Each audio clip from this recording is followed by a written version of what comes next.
Hello friends, അപ്പോൾ ഇന്നത്തെ video എന്ന് പറയുന്നത് സൺഡേ മോർണിംഗ് ബ്രേക്ക്ഫാസ്റ്റ് ആണ് കേട്ടോ. അപ്പോൾ കുറേ ദിവസമായി ചണയും പട്ടൂരിയും കഴിക്കണമെന്ന് വിചാരിക്കുന്നു. അപ്പോൾ പരമാവധി കഴിക്കണമെന്ന് വിചാരിക്കുമ്പോൾ വീട്ടിൽ തന്നെ ഉണ്ടാക്കി കഴിക്കാറാണ് കേട്ടോ പതിവ്. അപ്പോൾ ഇന്നുണ്ടാക്കുന്ന ചണ പട്ടൂരിയുടെ ഫുൾ വീഡിയോ നമ്മൾ ഓൾറെഡി ഇട്ടിട്ടുണ്ട്. കാണാത്തവരൊക്കെ ഒന്ന് കണ്ടു നോക്കുക. അതിനായിട്ട് പൊടികളായിട്ട് മല്ലിപ്പൊടി, മഞ്ഞൾപ്പൊടി, മുളക് പൊടി, കുറച്ച് ഗരം മസാല, ബേ ലീഫ്, പിന്നെ നമ്മൾ കുറച്ച് ഉള്ളി, സവോള നല്ലോണം ഞാൻ അരക്കും കേട്ടോ. അതിലേക്ക് ഈ പൊടികളെല്ലാം ഇട്ട് വഴച്ചു.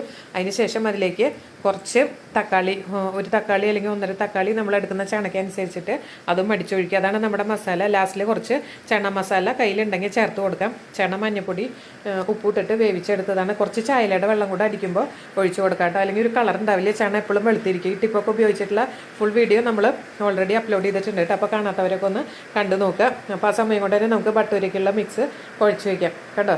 ചണ മസാല ഇവിടെ റെഡി ആയിട്ടുണ്ട്. അത് തന്നത് റെസ്റ്റോറൻറ്റ് സ്റ്റൈൽ തന്നെയാണ് കേട്ടോ നമ്മുടെ ചണ മസാല. അപ്പോൾ ഇതിൻ്റെ ഫുൾ വീഡിയോ ഉണ്ട്. അപ്പോൾ അതെങ്ങനെ ഉണ്ടാക്കുന്നതെന്ന് വെച്ചാൽ അത് 1.5 കപ്പ് മൈദ എടുത്തിട്ടുണ്ട്. അതിലേക്ക് 1.5 ടീസ്പൂണ് തൈര് ചേർത്തിട്ടുണ്ട്. ഒരു 1/2 ടീസ്പൂണ് ബേക്കിംഗ് പൗഡർ, പിന്നെ ഷുഗർ, കുറച്ച് സോൾട്ടും കൂടെ ചേർത്തിട്ടുണ്ട്. അപ്പോൾ ഇത്രയും കുറച്ച് റവയും, ഒരു 3 ടീസ്പൂൺ റവ 1.5 കപ്പിലേക്ക് കേട്ടോ. അപ്പോൾ ഇത്രയാണ് നമ്മുടെ ബട്ടൂര. പിന്നെ അവസാനം നമ്മൾ കുറച്ച് ഓയിലും കൂടെ ഒഴിച്ച് കുഴച്ച് വയ്ക്കുക. 1 മണിക്കൂറെങ്കിലും മിനിമം കുഴച്ച് വയ്ക്കണം. എന്നിട്ട് നമുക്ക് ഉണ്ടാക്കാൻ പറ്റും. നമ്മൾ ആദ്യം ഇത് കുഴച്ച് വയ്ക്കുക. അതിന് ശേഷം നമുക്ക് ചണ ഉണ്ടാക്കുക. അപ്പോൾ ആ സമയം കൊണ്ട് തന്നെ നമ്മുടെ ബട്ടൂര പൊന്തി കിട്ടും കേട്ടോ. അല്ലെങ്കിൽ നമുക്ക് നന്നായിട്ട് തന്നെ ബട്ടൂര കറക്റ്റായിട്ട് വരില്ല.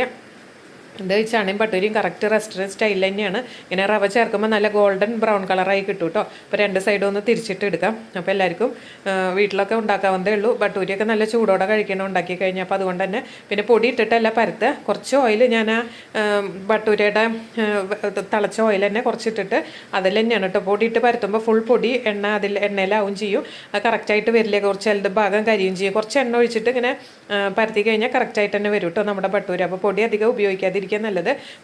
ആദ്യമായിട്ട് ഉണ്ടാക്കുന്നവർക്ക് ചിലപ്പോൾ പറ്റിയില്ല എന്ന് വരും. അല്ലെങ്കിൽ ഇതിൽ നിന്ന് ഞാൻ ഒരു ഡ്രോപ്പ് എണ്ണ കല്ലിലേക്ക് ഒഴിക്കും. അങ്ങനെയാണ് ഉണ്ടാക്കലും ചൂടലും നമ്മൾ ഒപ്പം തന്നെ വേണം കേട്ടോ. പരത്തലും ഉണ്ടാക്കലും എന്നാലും ബട്ടൂര നമുക്ക് ടേസ്റ്റി ആയിട്ട് കിട്ടുള്ളൂ. അപ്പോൾ കാണാത്തവരൊക്കെ ഫുൾ വീഡിയോ കണ്ടു നോക്കുക.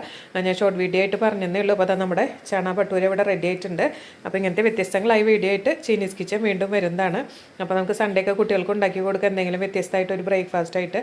അപ്പോൾ ഇന്ന് ബ്രേക്ക്ഫാസ്റ്റ് ഭയങ്കര ഹെവിയാണ്. അതുകൊണ്ട് തന്നെ ലഞ്ച് കാര്യമായിട്ട് റൈസൊന്നും ഉണ്ടാക്കിയിട്ടില്ല കേട്ടോ. അപ്പോൾ ഇന്നത്തെ വീഡിയോ ഇത്രയേ ഉള്ളൂ. താങ്ക്